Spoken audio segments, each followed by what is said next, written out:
Looking forward to it. I tell you, I'm ready. Hey, folks, welcome to the Tall Boy Up Fantasy Football Show, the #1 show in fantasy football. We're here live at Club Aaron, and we are ready to talk some fantasy football. Oh yeah. I tell you, how did you guys do this week? I did pretty damn good. I went 3-0 this week. Sweet. All right. How about you, brother? I'm ready for the redraft. Redraft. I seen you had a fire sale on your whole daggone team, man. You got rid of all of them. Yeah, I hit the waiver wire hard this week. I believe you did. How about you, Big Easy? Did pretty good. Went 2 and 3. I'm pretty excited with it. Well, how you feel about Dez Bryant there? That's gonna hurt me a little bit, but you know what? Ain't nothing I can't overcome. Last year I lost AP first round or first game anyway, or after the first game rather. So, hey, nothing I ain't never done before and overcome. So I'm not really worried about it. Did you win it all? I did beat you this week. Well, I tell you what, I did 4-1. Would have done 5-0 before Carlos Hyde had to come out there and daggone deal what he did to me. Put on a show, didn't He put on the show, I tell you what. Well, speaking of hot players, let's talk about a hot player. He, just give me one out here. Who you got, Big I got E? Marcus Mariota. All right. I have to throw it out to him. You know, he and Jameis Winston went head to head this week. In Jameis's words, you know, the alpha dog in the horse race, they showed up and Mariota took the show. He first pass, 54-yard reception for a touchdown. Jameis Winston's first pass, pick 6. So that was pretty obvious who was the hot player for me this week. That's a good one. How about you, White Lightning? I'm going to go with Tom Brady. Yeah. Coming off a Super Bowl win and going through a lot with Deflategate and you know, not knowing whether he's going to play or not. And then on top of that, you had the Steelers defense talking a little junk to him, and he come out and showed him what was going on with a 38-year-old or 37, however old he is. He ain't showing us signs of slowing down anytime soon. That's exactly right. The boy can still play. He can play. He's on my team. How about you, Bill Cosby? I'm gonna go with Tyler Eifert. In a bunch of drafts, he was going, 13th round. That's probably about the time I got him in one league, and he was hurt all last year with the elbow. He showed up this year, put up some Gronk numbers. He's gonna challenge Gronk this year, I feel like. I'll tell you, he had a good game.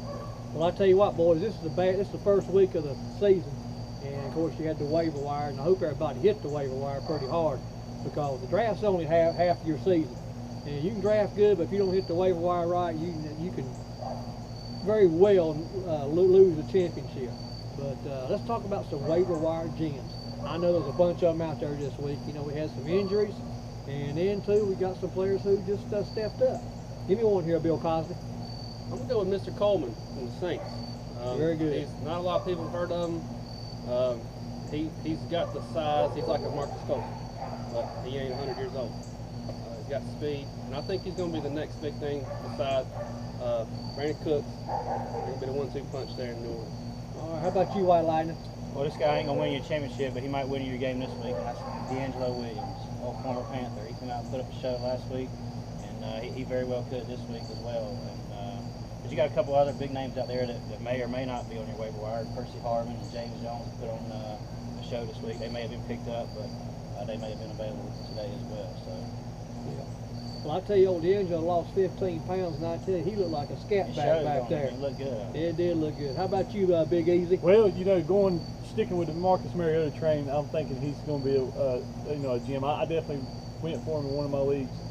Also, I'd like to speak on Lance Dunbar. Not many people have had him on their list as waiver wire gems, but you know what? The man's a PPR master. He catches a lot of passes. Matter of fact, basically, anytime he's in the game, you can expect him to get a reception, or at least get the ball targeted to him. So in PPR leagues, I'd definitely be looking for Lance Dunbar. Right. Well, I tell you, you talk about some hot topics here, and I'll throw one out on you. It's kind of amazed me on some of these games I've seen this weekend, how these quarterbacks did not throw the ball down the field. If you notice, a lot of these guys, Brady, Mariota, all these guys, they had great yards in passing. Drew Brees, the ball didn't go down the field. They were dumping the ball off. I think that's why the tight ends had big weeks week 1, because all they did was dump it off. Nobody threw the ball down deep. And when they did throw it down deep, I don't remember many touchdowns coming down there. Do you guys remember many long balls for a touchdown? Scarce. Very scarce. But what else you guys have to add? I think for a hot topic this week, you can't ignore Dez Bryant's injury. I mean, it's definitely a hot topic. Unfortunately enough, there's an injury, and it's going to take him some time to recover. He's been, started off 4 to 8 weeks. Now we've seen as much as 12. and possibly even a season-ending deal for him. So I think you definitely need to monitor that situation. If you got Des Bryant in your league, before you decide to just drop him or rather trade him, you need to make sure and see how the recovery process is going for him. Like I said, Des Bryant for a lot of people was either number 1 or number 2 pick. So you definitely need to monitor that situation before just completely getting rid of him. Exactly. You even got the dogs barking on that, and Andy, I got Andy's the not dog even barking. there. That's shouting out to Andy White. Shouting out to Andy White, loud on. He'll be back with us next week. But Kazi, what do you think? I'm gonna go with AP and his 10 touches. Ward Turner, offensive coordinator for the Vikings. I don't know what he was thinking, but if he doesn't hand the ball off 30 times this week, I you know, agree. I'm not a Viking fan, but if he don't, At least 20, I hope 20, he- 25. I hope he gets fired if he don't, because I mean it's hidden.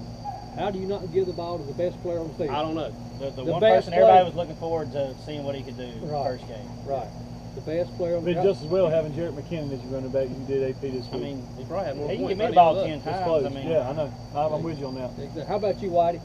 I got a little personal hot topic here. Okay. I had a little issue during our draft with our little auto pick, time running out type deal, and was forced to take Travis Kelce.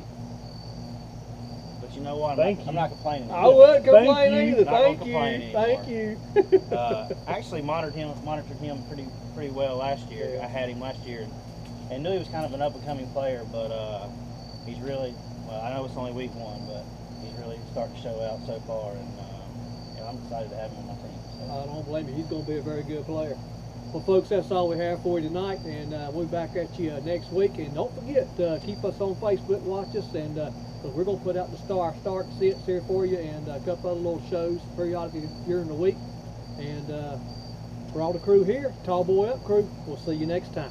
Have a good week.